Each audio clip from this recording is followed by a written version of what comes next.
Malaking problema para dito sa ilang tagahanga ng Team Pilipinas, ilang araw nga bago maganap, etong kanilang nalalapit na laban this Asian Games. Yan matapos mang i-like ang video na ito, mag-subscribe sa ating channel at pakidamay na rin ang ating opisyal na Facebook page. Pero bago natin simulan, alam mo ba ngayon mas madali nang maglaro at manalo dito sa 1xBet? Especially na pwede ka nang mag-cash in at mag-cash out through GCash.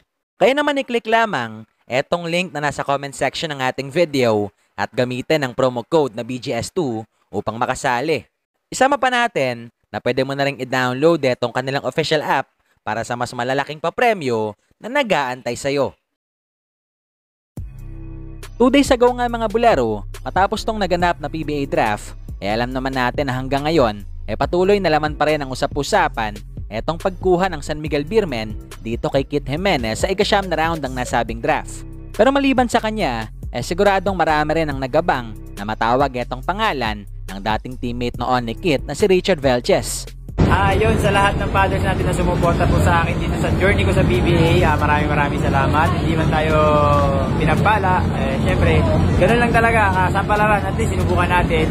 Hindi rin naman ako nagsisi kasi nag-trinay ko pa rin.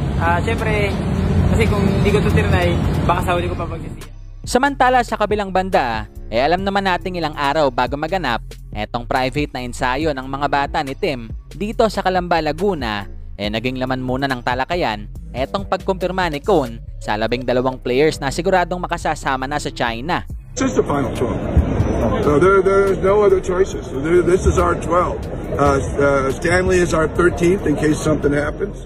Pero kahapon, maraming Pinoy ang talagang nadismaya matapos sabihin mismo ng SBP na ayaw nga raw payagan ng Asian Games Committee na maglaro etong si Calvin at etong si Perkins para sa Pilipinas dito sa nalalapit na tournament.